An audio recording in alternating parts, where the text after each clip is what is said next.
क्या फीलिंग है सर? अरे इससे अच्छी फीलिंग और क्या हो सकती है सर, कि मतलब आपकी 2 साल 2.5 साल की मेहनत, जो लोग इतना उसको प्यार दें और हंसे जो हम चाह रहे थे, और वो वाकई में हंस रहे हैं। सो आई मीन इट्स दिल गोज गागा जी। हमने पहला इंटरव्यू किया था अन्ना का, हाँ। उन्होंने बोला अहमद के बिना ये फिल्म नहीं बन सकती। फिर हमें मिला अक्षय कुमार का इंटरव्यू, उन्होंने बोला one man army Ahmed Patel. इसका सारा क्रेडिट मैंने अक्षय कुमार जी से बोला, मैंने कहा आपने किया कुछ क्रेडिट तो नहीं, एक आदमी था जो टेक्निकली स्ट्रांग था। फिर हमने इंटरव्यू किया फिरोज भाई का, उन्होंने बोला अहमद के बिना ये फिल्म है। आपने बोला कौन सी ऐसी दवाई है जो इनको दे रहे हो? ये सब रवीना टंडन लंदन में बैठ के आपकी तारीफ कर रही है, वो भी हमने इंटरव्यू किया। Really so sweet actually. See ये क्या होता है कि सब के सब खड़े थे, ये खुद की ताकत नहीं रियलाइज़ करते। उन अभी एक डायरेक्टर है, ये कैसे सबको मैनेज करेगा, और इसने बना ली तो जेन्युइनली लगता है कि हाँ यार ये एक ही आदमी था जो सबको मैनेज कर पाया। मैं उल्टी नज़रिए से देखूँ तो अगर अक्षय कुमार प्रॉब्लम कर देता सेट पे एज अ स्टार कि, और या सुनील शेट्टी प्रॉब्लम कर लेता, तो मैं क्या कर पाता? रवीना टंडन कह देती कि नहीं यार मुझे ये जम नहीं रहा है, तो मैं क्या कर देता? या फिरोज़ भाई बोल दें कि अहमद इतना सारा जो जमावड़ा है यार, एज अ प्रोड्यूसर मुझे सही नहीं लग रहा, दिन कम करो, या एक्टर्स को ऐसा बनाते हैं कि जो कम कम यूज़ हो। तो आप देखो अभी इवेंचुअली सबका साथ सबका विकास जो कहते हैं, तो ये मेरे साथ वो हो गया। एंड फिरोज़ भाई एक ऐसा प्रोड्यूसर है, I can't call him a producer, he is passionate, he is इतना पैशन एज अ प्रोड्यूसर कि तुम लगे पड़े हो, करो करो करो। आज नहीं होता, कितने प्रोड्यूसर बोलते हैं ना कि ईपी से मैसेज आ जाता है कि यार थोड़ा सर संभाल लो, एक टाइम नहीं आया फिरोज़ भाई की तरफ से। रही भाई अक्षय कुमार की, 7 o'clock शिफ्ट, सेट पे पहला बंदा खड़ा है, ओके, 8 घंटा मैं शूट करता था। ही नेवर एवर सेड कि यार अहमद इतने सारे हैं तो फिर तुम मुझे जल्दी छोड़ दे या मुझे पहले बुला दे। He is to be there, he was like the pillar in the film, कि अगर वो पिलर हिलता, टेंट पोल था मेरा, तो पूरा टेंट ही गिर जाता। अन्ना इतने लविंग, जग्गूदा इतने लविंग, उनका कपड़ा देखो वो विग गर्मी में, क्या लुक है। हाँ, बट इतने लविंग कि मैं नहीं निकालूंगा, बिड़ो तू कर, मैं हूँ सबके।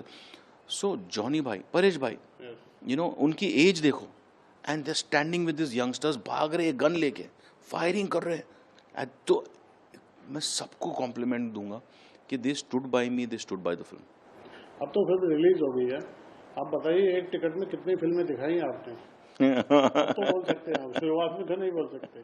एक इस फिल्म में वेलकम भी है, हेरा फेरी भी है, अच्छा, बजरंगी भाईजान भी है, शोले भी है। भाई क्या किया ये मैं क्या है ना, जो दिल की तमन्ना ख्वाहिशें थी ना, जो इतने सालों से सिनेमा देखते आ रहे हम लोग, तो कहा कि चलो इसमें सब डाल दो, सब मिक्स कर दो, क्योंकि ये मौका फिर नहीं मिलेगा, इतने सारे एक्टर्स जमा ये करके। बड़ा बयान है, आप एडमिट कर रहे हो कि सब डाल दो, दिल की तमन्ना भी। एक्चुअली क्या है कि देखो व्हाट इज सिनेमा, सिनेमा वही है जो हमने देखा, किसी से कोई महबूब खान साहब का फ़ैन है, कोई गुरुदत्त साहब का फ़ैन है, कोई राज कपूर साहब का फ़ैन है, तो हर एक कोई सीख के ही आगे बढ़ता है, कोई शोले का फ़ैन है, तो हम सब देखते हुए ही आगे बढ़े हैं।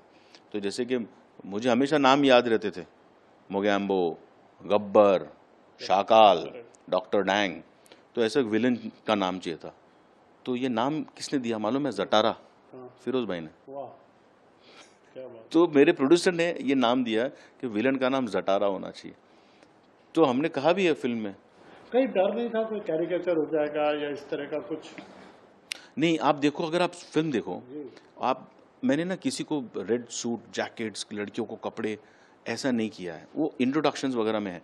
बाकी पूरी फिल्म में ना दे आर दी आर्मी फटीक, they are wearing one green colour कपड़ा, सब के सब एक ही कपड़े में, तो स्कूल यूनिफॉर्म लगता है। एक चीज़ वो थी। दूसरा, आप अगर वॉल्यूम कम कर दो, आपको लगेगा बहुत सीरियस तुम देख रहे हो, क्योंकि सब गन पकड़ के ऐसा बात कर रहे हैं, उसमें कोई ओ ऐसा कोई नहीं कर रहा। जब आप वॉल्यूम बढ़ाओगे तब आप रियलाइज करोगे अरे इसमें फरीदा जी क्या कर रही ऐसे। फरीदा जी की तो आवाज ही ले लिया। तो आप वो सोचिए, आप वो फरीदा जी का सीन वॉल्यूम कम करिए और देखिए, आपको लगेगा वाकई में वो कुछ बुजुर्ग, और किरण जी बुजुर्ग आदमी कुछ दुआएं दे रहे हैं, और जब वॉल्यूम बढ़ाओ तो आपको लगे क्या कर रहे और किरण जी की उर्दू किसने लिखी? हैं। हमारे डायलॉग राइटर फरहाद साहब जी ने। आपने इस फिल्म में कॉमेडी के दौरान को महिलाओं को डिमीन करके कॉमेडी नहीं की जी। जॉनी भाई जैसा कलाकार जो नहीं बोलता तो ज्यादा कॉमेडी हो जाती है। जी। ये किसका आइडिया था? ये एक्चुअली नीरज वोरा साहब, ओके। जो उन्होंने बहुत पहले ही लिखा था।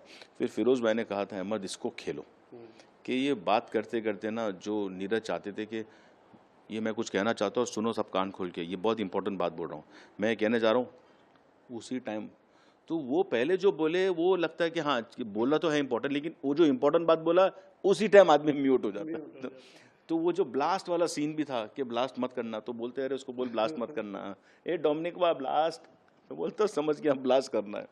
तो थिएटर में जो रिएक्शन आ रहा था कि यार ये आदमी डायलॉग नहीं बोल के हंसा रहा है। नॉर्मली अमूमन डायलॉग बोल के लोग हंसाते हैं, ये डायलॉग नहीं हो के पब्लिक का हंसना मीन्स हमारी पब्लिक भी कितनी समझदार है, दे अंडरस्टैंड। आपने अन्ना को बनाया एड़ा अन्ना भाई। वो इतने सीरियस, इतना संजीदा, इतने शरीफ आदमी है, कैसे मतलब? वो ना he is a humble giant. तो हमने लिया वो उनका एड़ा अन्ना, वो आवारा पागल दीवाना का जो कैरेक्टर था, और वो उनका प्रॉब्लम ये रहता है कि वो जो बोलने वाले हैं वो वर्ड भूल जाते हैं। तारे वो देना यार, वो होता है ना अपना वो, तो उनका वो पकड़ा हमने। और जो उन्होंने आवारा पागल में किया था, आज भी वो देखो मीटर सेम पकड़ते हैं। ही नोज दैट मीटर कि कैसा पकड़ना। अक्षय और अन्ना की जो तू मैं जो होती है, टुडे ऑल्सो यू सी उन लोग का जो टाइमिंग है तू मैं करने का, वो अरे तू चल, अरे सब परेश भाई बोलते हैं काम डाउन, हाँ इसका आजकल वैसे भी काम डाउन चल रहा है। तो जो टाइमिंग है दोनों की, तो दैट ये ऑटोमेटिकली आ जाती है, नहीं तो दो हीरो में ये टाइमिंग इम्पॉसिबल। महाभारत भी लिया है फिल्म में। हाँ? आपको जी। आपने बताते हुए भी हंसी आ रही है। अक्षय तो अक्षय के पिताजी भी। जी। हाँ?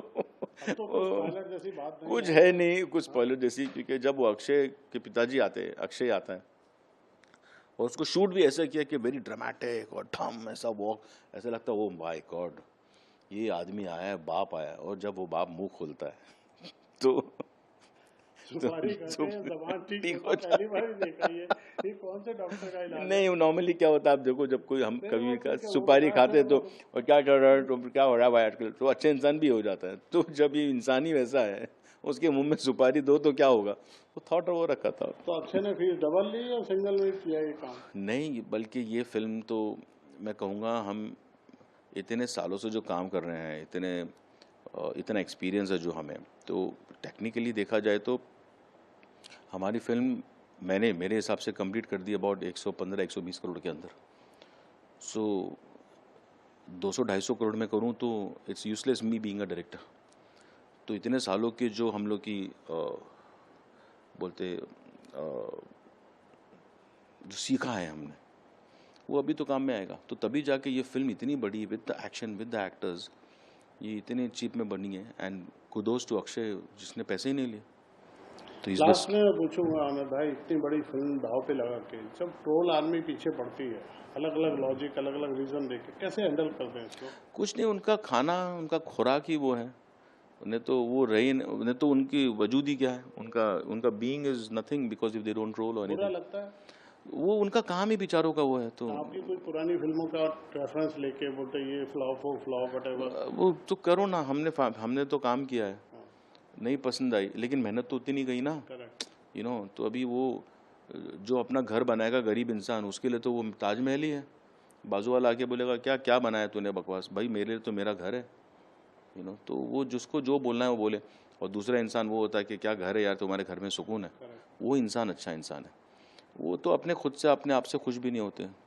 अभी जिन्होंने देखी है ठीक है, जिन्होंने देखनी है उनके लिए कैसे अपील करेंगे आप, क्या बोल के?